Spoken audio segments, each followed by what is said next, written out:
Well, hi, welcome back to the channel. It's been a while since I posted anything.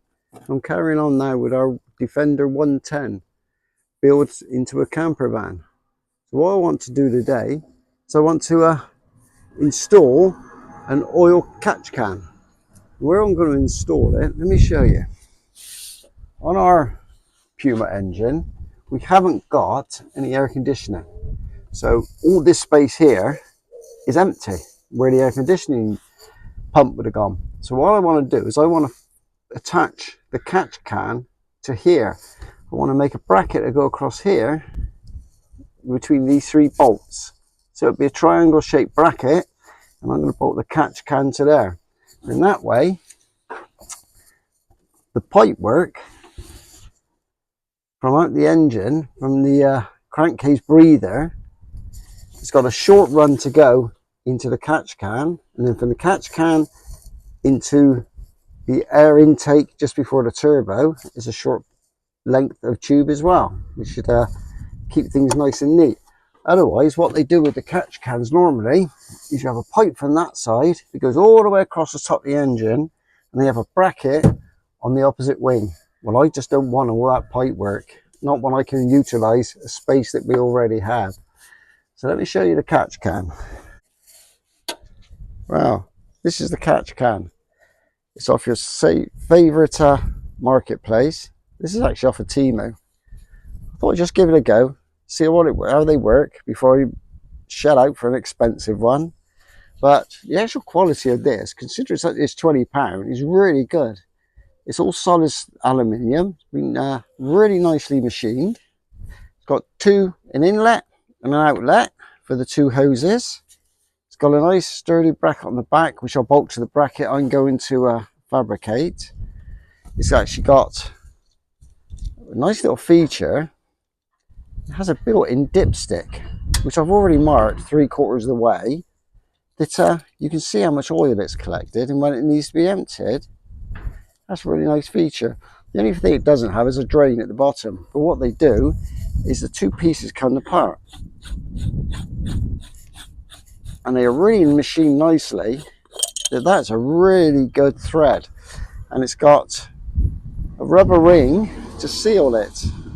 Inside, it's got a filter to filter out the oil, so the oil and the fumes will come in, drop to the bottom, oil will stay in the bottom, and the air, hot gases, will be drawn up through the pipe into the turbo. As you can see, really nice fit. It's really well made.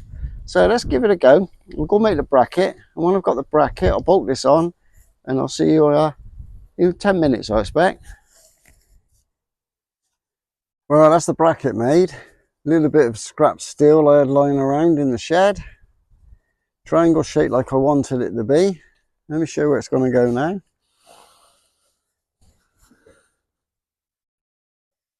Now we're going to bolt like that.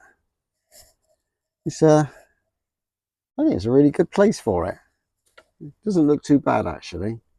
It's gone for blue because blue's going to be the colour of all the hoses when I change them, so it'll all match in. Let's fit it and see how we get on.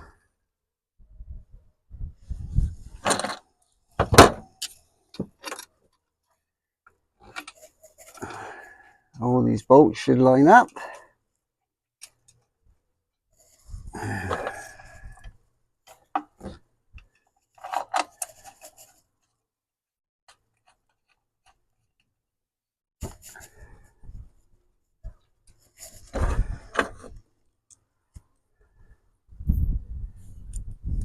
The bottom bolt I had to cut down in size because the casting on the bracket for the air conditioning pump is thinner down here, so I just cut it down. And there goes the washer. I'll go and find that now. Well, after 10 minutes of looking around for the washer, I found it inside the engine bay. It hadn't dropped it all the way. Everything goes slightly haywire on a bloody Defender. It's never straightforward, is it?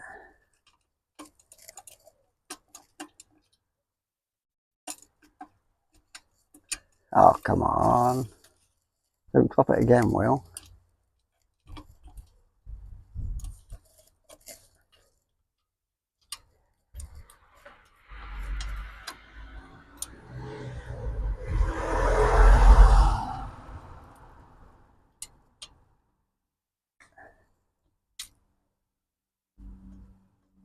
Ah, there we go.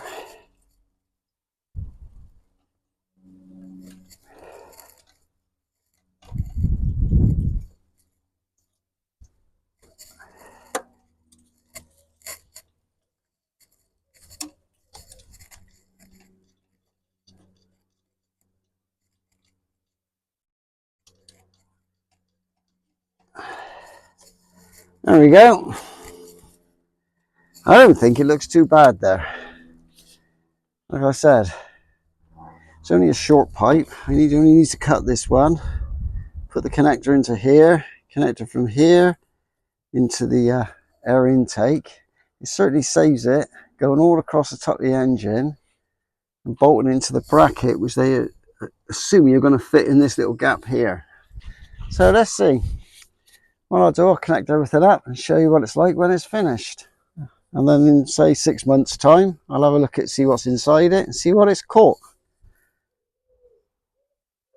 Well, all installed now.